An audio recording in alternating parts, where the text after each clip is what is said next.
August is always hot in Iowa. The sun beats down mercilessly, baking the ground and raising shimmering mirages from the asphalt highways. Worse is the humidity, filling the dry air like water fills a sponge. But in 1937, there was something else in the air. It was something that no one could see or smell or touch, but it was there. The entire country was in the middle of the Great Depression. Crops and livestock prices were low, and farmers were struggling hard. A decade before, many of them had worked so hard to make a profit and better their farming operations. By 1937, they had to fight just to keep what they had. While men toiled in the fields, farm women worked just as hard, if not harder, than the men did. They not only cleaned the house and cooked the meals for the family, but they grew and prepared most of it. During the Great Depression, women worked even harder by necessity, becoming small-scale entrepreneurs.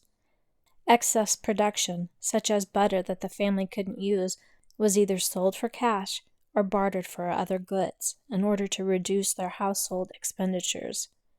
In spite of all their struggles, women were just as determined to fight for the farms they had helped keep.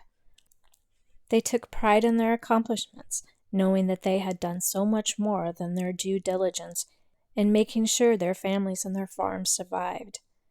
There was a certain happiness that came with that, a joy in knowing that your best efforts were doing so much.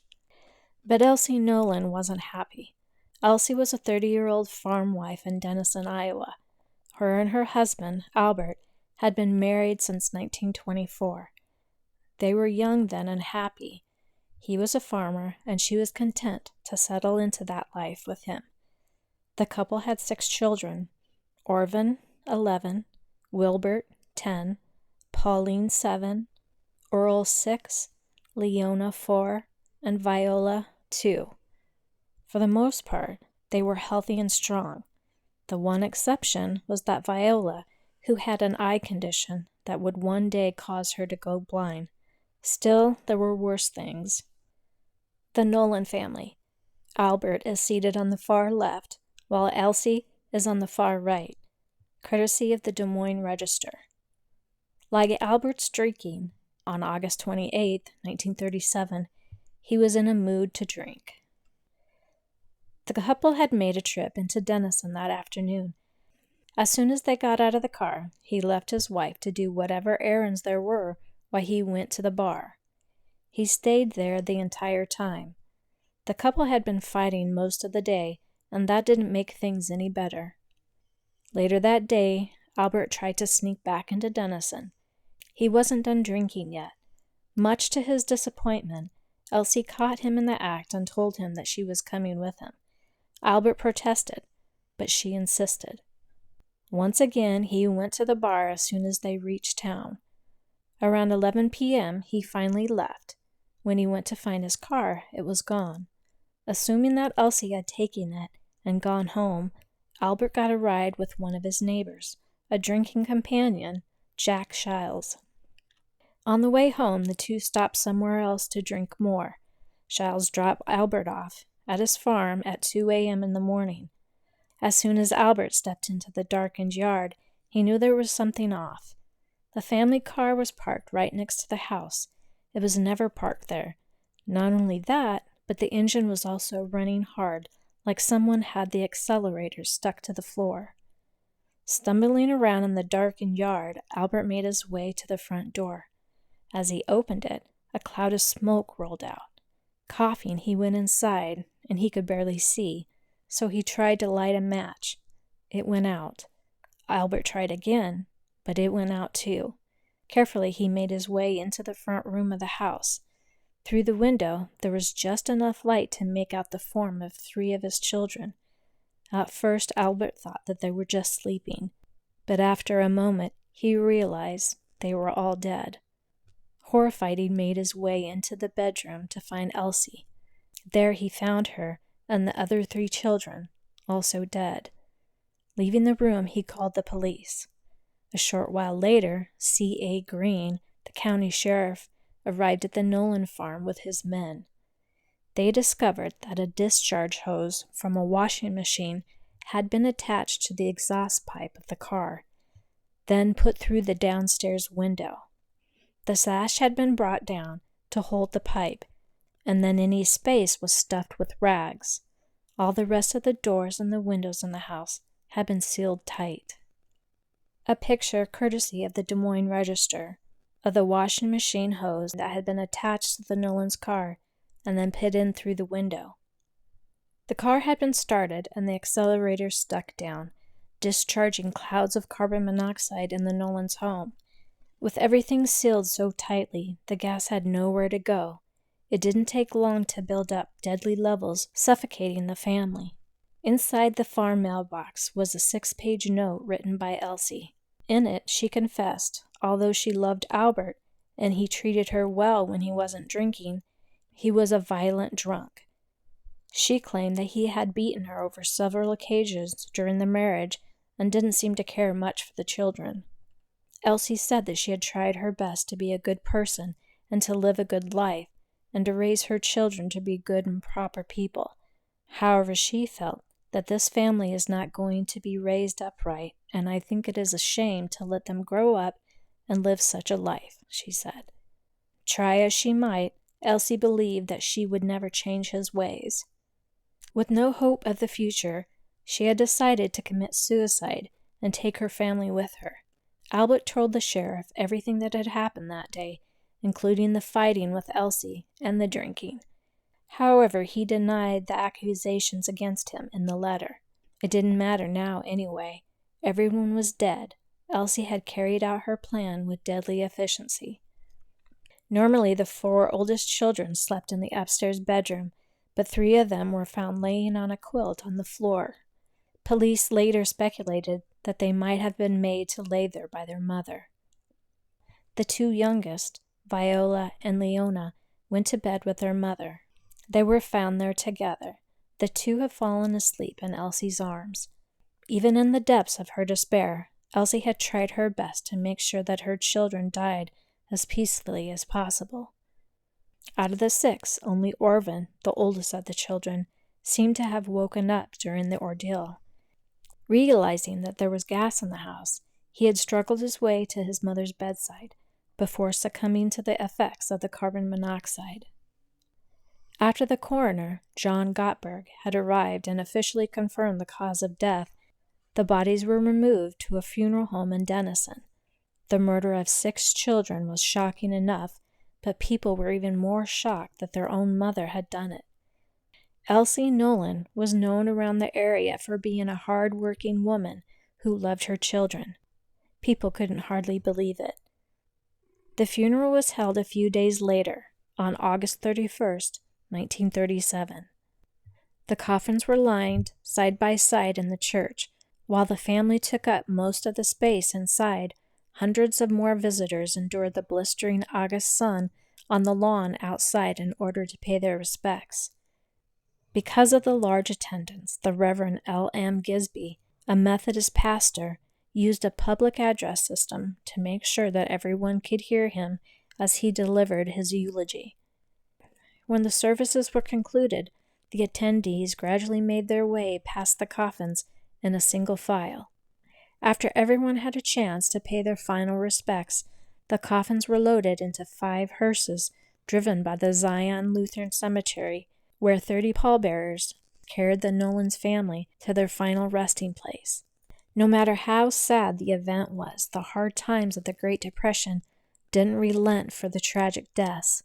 Everyone continued to struggle to pay their mortgages and keep food on the table. While most people tried to do that through honest means, there were some who chose to use more illicit methods. Alma Mcanitch had grown up in Iowa.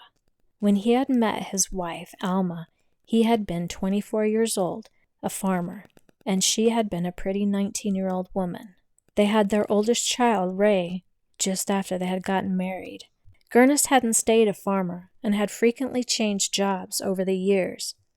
Along the way, the couple kept having children. By the time they settled down in Norwalk, Iowa, in December of 1936, they had 7: Ray, Cora Bell, Geraldine, Gail, Morris, Max, and Richard.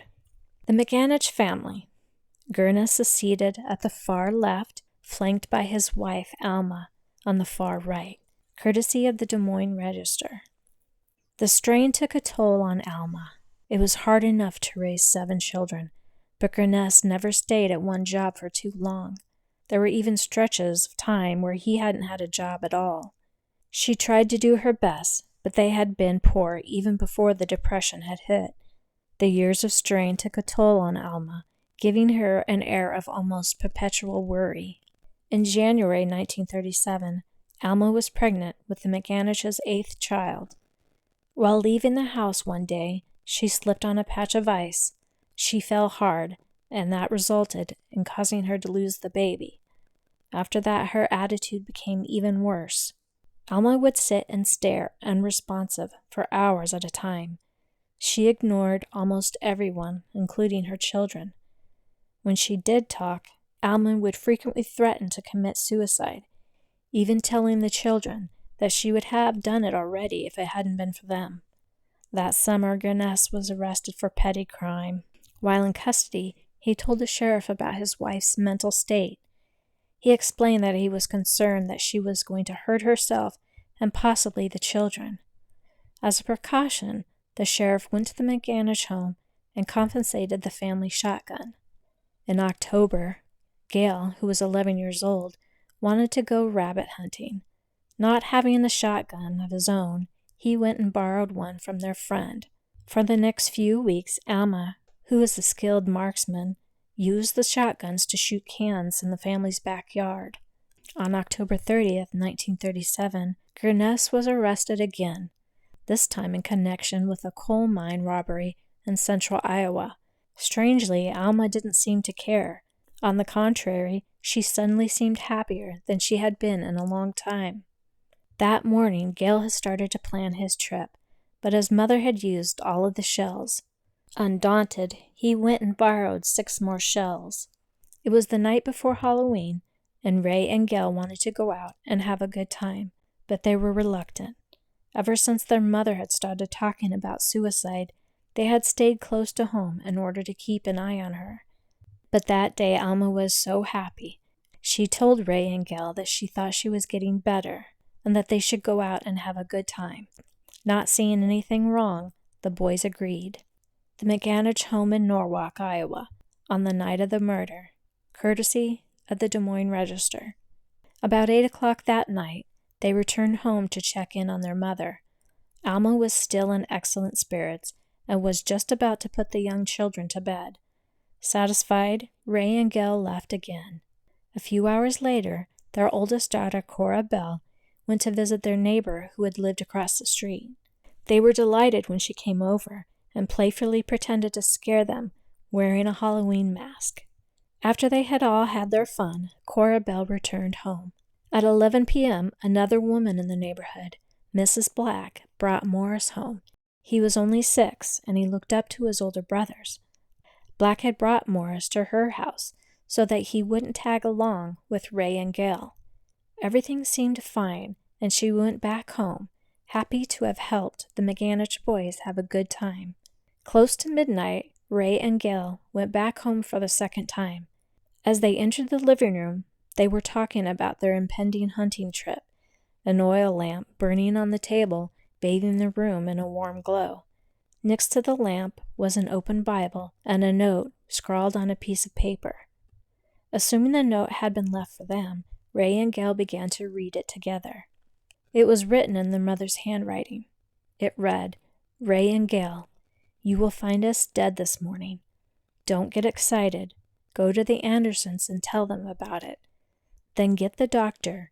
Then have Mr. Galloway come and get us while you are at the Andersons. Phone Mrs. Weeks and have her get word to Grandpa and Aunt Fay. Bury us in the Webb Cemetery. You boys can stay with Aunt Fay until Dad gets out. Tell Dad I sure want him to go straight for you boys' sake. I have stood all I can take, and best to take the kids along. All that saves you boys is no more shells. Have Ellis go to Des Moines and tell Dad. Goodbye and good luck to you always. Tell Dad I think best for you boys is to move in with Grandma. Take this note and let him read it. With love, Mama." As they did, their blood ran cold. Memories of Alma talking about suicide came crashing back to them. Wendell Anderson was a neighbor and a friend. He'd welcome the boys at almost any hour, especially in an emergency. Mr. Galloway ran the funeral home in Norwalk. Suddenly the house seemed too still, too quiet. The boys had been talking when they came in, so they hadn't noticed it. Something seemed very, very wrong. But then they noticed something on the davenport across the room. Something was lying on it, covered by a sheet.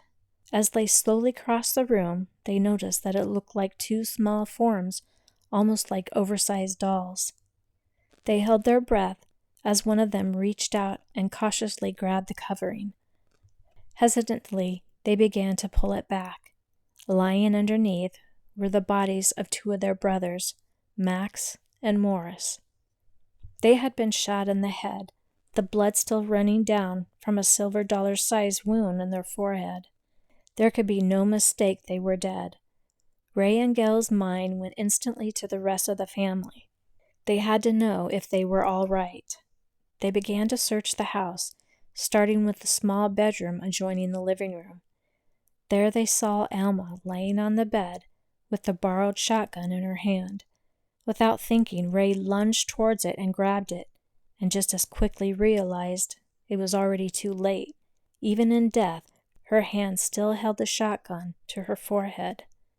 Next to her was the body of their 2-year-old brother, Richard. He had also been shot.